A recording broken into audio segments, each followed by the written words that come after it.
Hello, Keyforgers. Welcome into Phlox'em. I am so excited to be bringing you today two brand new spoilers for the upcoming set, Prophetic Visions. Let's take a look.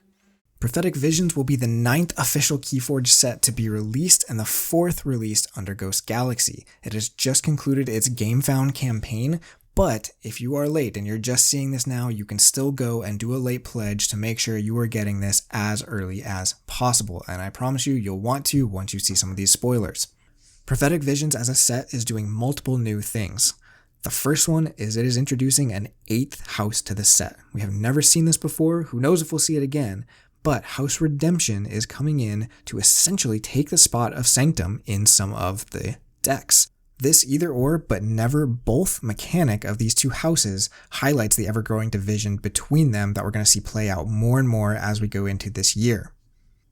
The second new mechanic this set is bringing is called Prophecy cards. Prophecy cards are cards that will come with your deck, so they're still part of that unique buildup of your deck, but they are the first cards that you own that will trigger during your opponent's turn. These are essentially trap cards that will trigger when your opponent fulfills some requirement, and when they trigger, the player will reveal cards underneath that you as a player placed there. These cards will have fate effects. Fate effects are effects that your opponent will reveal and resolve, but essentially they're going to hurt them. They are things that are bad. They're going to destroy your own creatures. They're going to make you discard cards. They're going to exhaust things. They are surprise effects happening in the middle of your opponent's turn, or maybe even at the beginning, that could disrupt their entire game plan. And as this suggests, they are very difficult to predict. With all that context in mind, let's get into our first spoiler. Our first card to be revealed is Broken Intent. This is a Sanctum action card with 1 natural Amber Pip. Now, before we get into the actual text of this card, I want to take a second and look at the art and the name, because at first glance, they seem pretty simple. It is a broken ring, broken intent. This is very easy to kind of grasp what maybe happened here, but we just talked about the fact that there is a massive division that has occurred within the Sanctum world, and this is the division between Sanctum and the new faction of Redemption. And I think this card is a brilliant but subtle way of saying something bad happened. Sanctum broke a vow. There is a reason this division happened that is deeper than just mutants versus non-mutants. There is a betrayal. There's something that has happened here that is signified by this card's art, I think. And so again, it's a very simple, very subtle, but it brings a whole load of implications with it of just unraveling this mystery of why this division has occurred. So with that in mind, let's take a look at the effects. Play, choose 1. Each player discards their archives, or purge an action card in a discard pile. Alright, right away, for anyone who has been playing a lot of Amber Skies, this looks very, very familiar. We've all been playing and getting totally mad at the card Clipped Wings, as it has been very oppressive for archiving, planning, just really handcrafting in general. It is a very strong disruption card, and this is super, super similar, but with a little bit more of a Sanctum twist on it. So the first effect here, each player discards their archives. This is much more symmetric than Clipped Wings, but I would say it's a little bit stronger. If you even heard on the Help from Future Self podcast a couple weeks ago, Sydney talked about how the reshuffling of the archives back into the deck of Clipped Wings isn't always that impactful, because if you're playing a really good deck, all the cards in your deck are pretty good. And so just putting them back in your deck for you to draw in the next couple turns, yeah, it might slow down your plan a little bit, but it's not always a huge deal. This one is just saying they're going straight to the discard. Again, it is symmetric, so if you have a bunch of stuff in your archives and you just really don't want to gum up your hand with it by pulling it, you might hurt yourself a little bit with this as well. But for the most part, this is going to be a devastating hit to those decks that want to archive and then pull off a big combo. The second piece, again, is very similar, but with a Sanctum bent. Instead of discarding a random card from a player's hand and purging it, which is a very dis effect, this one is going straight to the discard pile and is a lot more specific in that it's purging a action card only.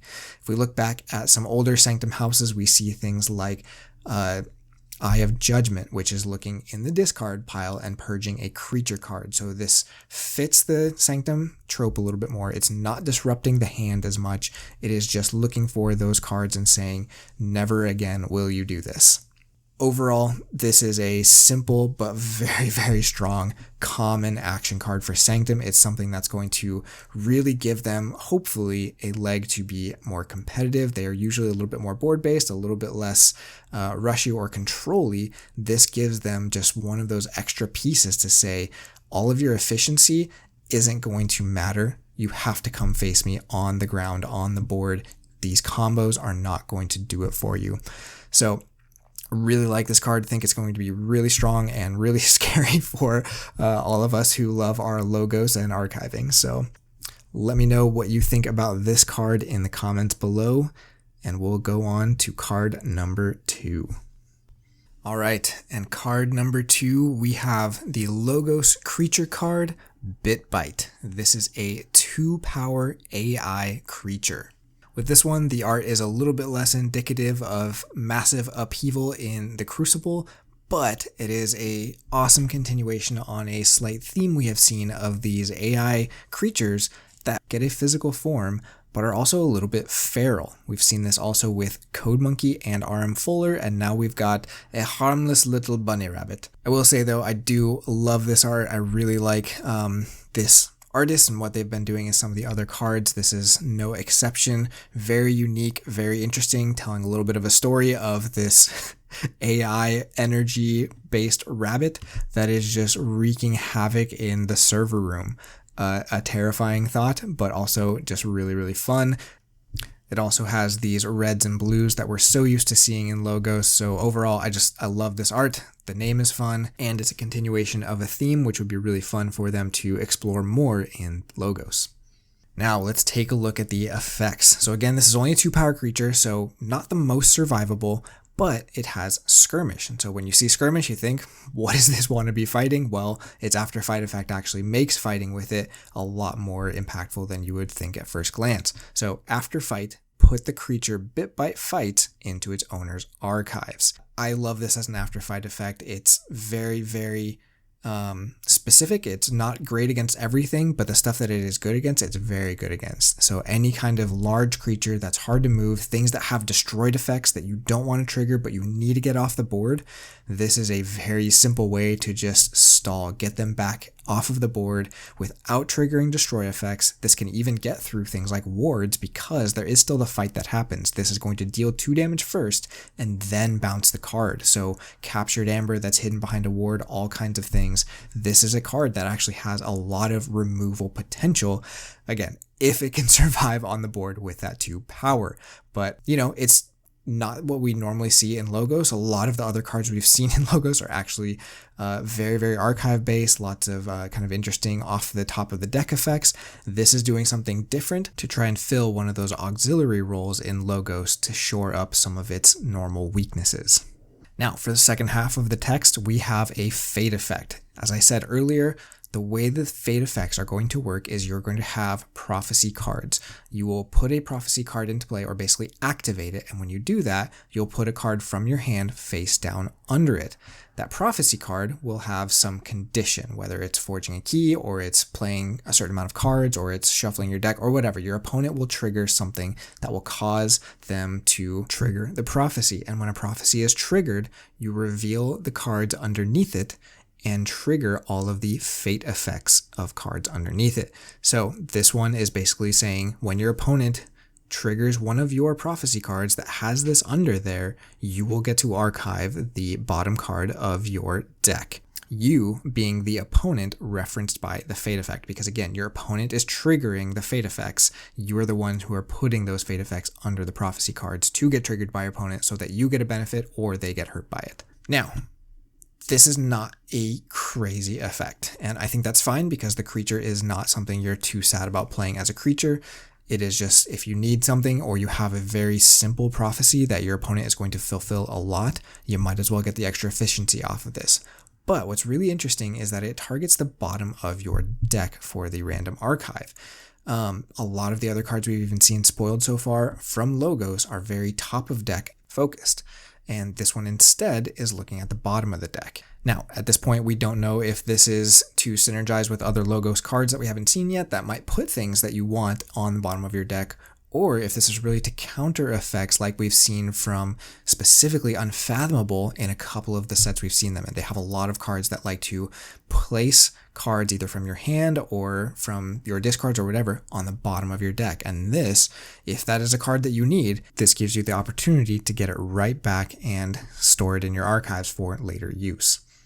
Overall, for an uncommon, BitBite isn't crazy powerful. I do think it fills a role, and it'll be interesting to see if Logos gets some of its warding back, so something like this can actually stay on the board longer, or exactly how this is going to synergize. But again, I like it a lot, especially in sealed. This is one of those things that can really disrupt some really big kind of beefy lines of Sanctum and Saurian, which we're going to see in this set. It can disrupt warding, lots of capturing. That bounce effect is just so strong in certain situations. I'm excited to see if this can fill that role in Logos. That's BitBite. Let me know in the comments if you like this one or if you think I'm being way overly optimistic about how good it could potentially be, or if you were simply hoping for more Monty Python references. So there you have it.